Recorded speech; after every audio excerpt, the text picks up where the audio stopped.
Jumla ya vikundi 13 vya vijana kutoka wilaya 6 za mkoa wa Dodoma vinavyofadhiliwa na Aga Khan Foundation kwa kushirikiana na ubalozi wa Ireland nchini Tanzania kupitia mradi wa Tuinuke Pamoja ambao unatekelezwa kwa kipindi cha miaka mitatu mkoani Dodoma vimeshiriki jukwaa la maendeleo ya vijana lililofanyika kuanzia Mei 19 hadi Mei 21 jijini Dodoma, na mgeni rasmi akiwa waziri wa vijana Mheshimiwa Joel Nanauka.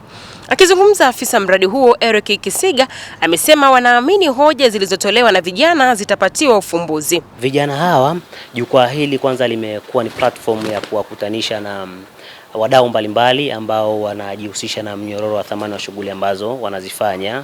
Kwanza wamepata nafasi ya kujifunza kutoka kwao, lakini pia imekuwa ni chachu, wameona wengine wanavyofanya kwa ukubwa, wamepata nafasi ya kupata vitu ambavyo watavichukua sasa na kwenda kuviongeza katika shughuli zao. Kadhalika ametoa wito kwa vijana walioshiriki jukwaa hilo. Wito wangu kwa vikundi ambavyo vimeshiriki haya ambayo tumeyapata leo hii, twende tukayafanyie kazi, tukahakikishe kwamba tunakwenda kuboresha katika shughuli ambazo tunazozifanya, lakini pia hichi ambacho tumekipata leo hii hapa kisiishie kwetu sisi. Tuende pia tukaiweke chachu kwenye jamii yetu kuhakikisha kwamba tunaenda kuongeza ule msisimko wa kuleta ile ari ya kuleta maendeleo katika jamii inaongezeka, na jamii kwa ujumla inaenda kukua kama ambavyo mradi wetu unaitwa Tuinuke Pamoja. Kwa upande wao, baadhi ya wawakilishi wa vikundi vya vijana vinavyofadhiliwa na mradi huo wamezungumzia ushiriki wao kwenye jukwaa hilo. Kwa majina naitwa Habiba Emmanuel Masawe, ni mwenyekiti wa kikundi cha Upendo Women Group ambacho kipo kata ya Mnenia, kijiji cha Mnenia, wilaya ya Kondoa DC. Tunaushukuru sana ubalozi wa Ireland pamoja na Aga Khan Foundation kwa sababu alitupatia ruzuku, na ruzuku hiyo inatusaidia sisi kuinuka kiuchumi na tunaweza kuendeleza shughuli zetu vizuri, hatutetereki kama ilivyokuwa mwanzo. Naitwa Peter Lois Msambazi, natokea katika kikundi cha Mafanikio Hub kinachopatikana katika kijiji cha Kidoka, wilaya ya Chemba.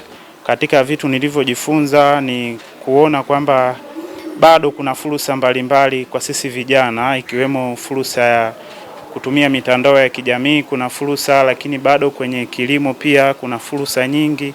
Lakini sio hayo tu, bali hata kwenye kuwa kiongozi, ni namna gani ya kuwa kiongozi na kuwa kiongozi bora kabisa ili kwenda kuitumikia jamii ambayo inayokuzunguka. Jukwaa la maendeleo ya vijana kitaifa limefanyika hapa jijini Dodoma likiwakutanisha vijana mbalimbali kutoka Tanzania, na Aga Khan Foundation chini ya mradi wao wa Tuinuke Pamoja ni moja kati ya wanufaika ambao wamenufaika na jukwaa hili, likiwaleta vijana kutoka vikundi 13 katika mkoa wa Dodoma ambao wameweza kupata elimu na ujuzi mbalimbali kutoka katika jukwaa hili. Nikiripoti kutoka hapa jijini Dodoma, jina langu ni Belinda Joseph, Michuzi TV.